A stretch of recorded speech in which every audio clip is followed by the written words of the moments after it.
Hello guys, so gandang gabi. Nag-check tayo ng ating mga plants na naka-plastic pots. Actually, lagi ko tong ginagawa during rainy season talaga.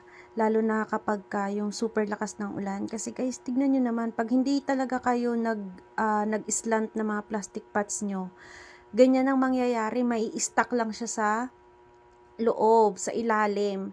So, kailangan talaga natin siyang i-slant para yung mga excess water is ma-drain talaga. So, lagi ko siyang ginagawa talaga kapag umuulan. So, yun lang.